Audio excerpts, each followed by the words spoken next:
Selamat sore, gue mau bahas Chelsea. Chelsea lagi banyak yang tanya karena pembelian Kai Havertz. Kai Havertz mereka sudah beli Werner dan mereka juga sudah beli Ziyech. Tapi yang gue pertanyakan, kenapa Kai Havertz? Satu, dia nggak murah, bahkan paling mahal. Ini gue lagi buka transfer market, lagi lihat value-nya pemain. Terus sebenarnya kalau gue lihat dengan adanya Pulisic, Werner, Ziyech, apakah perlu? Tapi memang harus dikatakan bahwa Kai Havertz ini bisa bermain di belakang striker, bisa di beberapa posisi, begitupun juga si Ziyech. Oke. Cuman kita juga tahu bahwa kelemahan Chelsea itu sekarang berada di lini belakang. Gue rasa fans Chelsea pun sepakat sama gue. Ini masih available ya, Just Talk dan Cricket Justin masih available. Nah sekarang dipertanyakan, ini kan bukan masalah punya duit atau tidak. Kita tahu bahwa Frank Lampard itu kalau nggak salah dengan jual Hazard dan lain-lain, tidak boleh beli pemain, itu menghasilkan 3 triliunan kalau nggak salah, sekitar itu nilainya. Sekarang kan bukan masalah punya duit atau tidak. Sekarang tergantung income. Kalau income lu besar, lu boleh keluarkan duit sesuai dengan income lu dalam koridor financial fair play. Jadi mau lu duit seberapapun nggak segampang itu. Ntar kena kasusnya Man City yang beruntung dimenangkan. Tapi intinya adalah Chelsea tidak boleh sembarangan menjual pemain. Nah sekarang kalau kita lihat, mereka beli Ziyech itu 40 juta. Mereka beli Werner, ini menurut transfer market ya, mereka beli Timo Werner itu 65 juta euro, Ziyech 40 juta euro. Jadi 100 juta euro, 104. Nah si Kai Havertz itu mintanya, Leverkusen minta 100, tapi Chelsea mau nawar ke 80-an.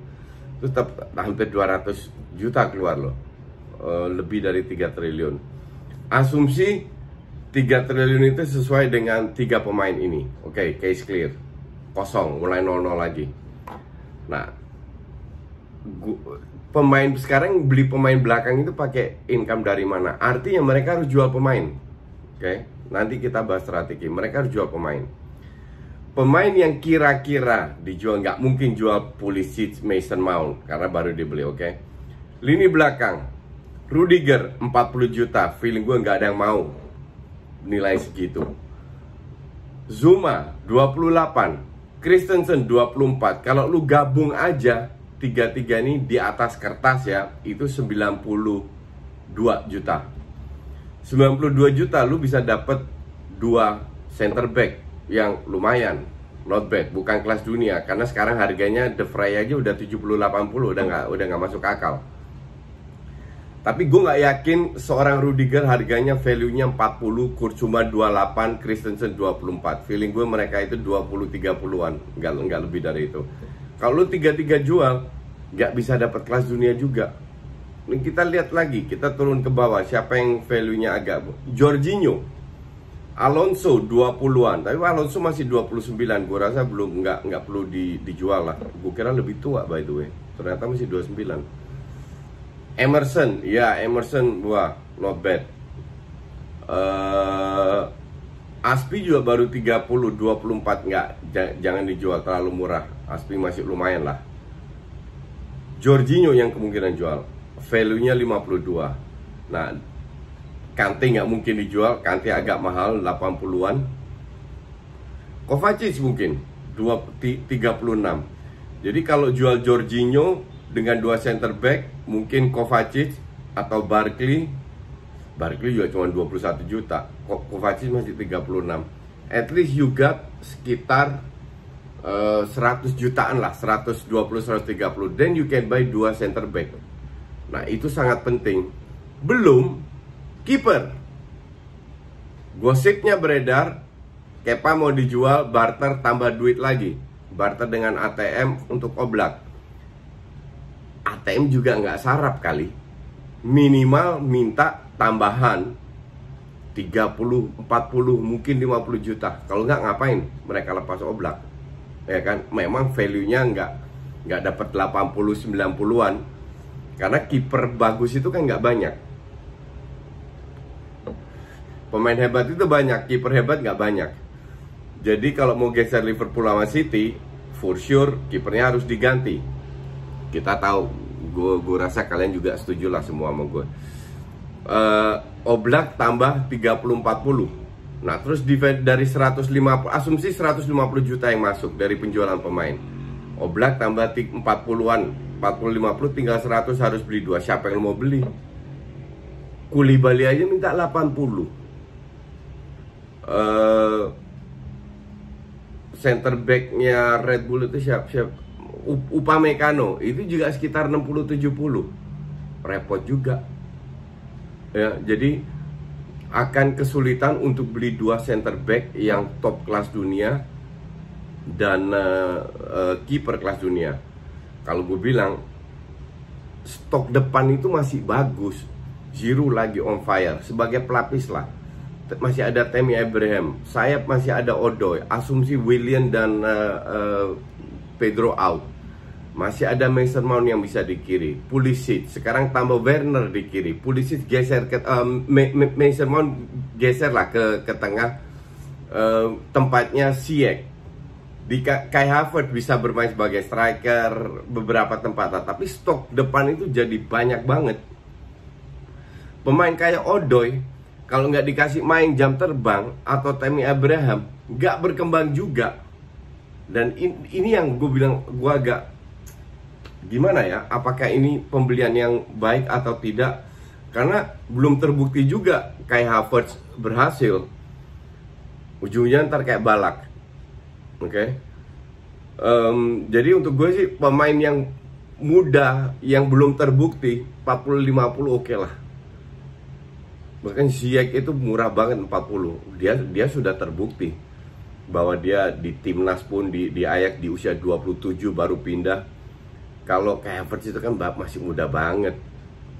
Bayar 70, gue sih mending beli center back. Dan jelas kalau lu tanya gue siapa yang dijual, untuk gue ya, kalau gue manajemen Chelsea, Ross Barkley, Loftus-Cheek, Kovacic, Jorginho sih sebenarnya harusnya dipertahankan, tapi kan dia diminta, kalau harganya bagus 50-60 ya jual, karena masih ada Kante dan Bill Gilmer yang bisa main di situ. Ya, yang lain kayak Drinkwater, Kennedy itu udah nggak punya value sama sekali tuh. Di depan Pulisic, Odoi, Ziyech, Timo Werner, Tammy Abraham, Batshuayi, Giroud, stoknya terlalu banyak ya. Sayang sekali untuk pemain muda yang nggak dapat jam terbang. Jadi untuk gue sih, kalau depan sih oke lah, karena Lampard bisa merotasi pada saat pemainnya nggak jelek. Giroud kita tahu sendiri, nah baru-baru aja dia main cukup bagus, tapi sebelumnya tahu sendiri main kayak gimana. Cuman pelapisnya bisa Tammy Abraham, Batshuayi, kalau gue bilang sih 20 jutaan jual lah. Terus karena Kai Havertz bisa main di situ, jadi ada tiga opsi. Kai Havertz bisa main di kanan, Ziyech bisa di kanan, bisa di sayap, Odoi bisa di tengah di nomor 10. Nomor 10 ada Mason Mount, ada Ziyech, Kai Havertz bisa. Sayap winger ada Pulisic, di kiri ada Odoi di kanan, Werner di kiri, Ziyech bisa di kanan. Jadi cukup banyak pilihan. Tapi gue bingung kenapa nggak beli pemain belakang ya. Jadi kalau gue bilang, kalau seandainya Chelsea tidak beli pemain belakang atau beli yang kelasnya so-so, tetap mempertahankan Christensen, Zuma, dan Rudiger, they are not going anywhere. Apalagi kalau kipernya masih Kepa. Caballero juga sebagai itu nggak bagus-bagus amat, nggak jelek tapi top juga enggak. Tomori sih untuk gue sih ya nggak banget lah. Terus pemain mudanya siapa lagi? Ini ada Ampadu 9 juta, 19 tahun. Oke, pelapis. Ya, kira-kira begitu. Jadi untuk gue sih, ya sukses buat Chelsea. Depan sih nggak ada masalah. Selama mereka kebobolan 3 bisa cetak 4 gol sih nggak masalah. Tapi kalau udah depannya agak menurun ya agak susah. Tapi yang penting, kalau gue bilang ya, mereka juga butuh kreatif midfielder. Karena Ziyech doang ya, kayak Havertz mungkin bisa, Kante sebagai DM ya bukan prioritas lah. Tapi kalau bisa, cuman prioritas jelas-jelas lini belakang. Pelapisnya, kalau di kiri kan udah ada 2 orang lah. Tapi di kanan Reece James itu kita lihat berkali-kali sprint dilewatin, nggak cocok sama sekali. Tapi ya kita tunggu aja siapa yang mau dijual dan siapa yang dibeli. Karena untuk gue sih Chelsea salah satu, mungkin satu ya, dengan MU. Kalau MU beli berapa pemain bagus, 2 klub ini bisa mempersulit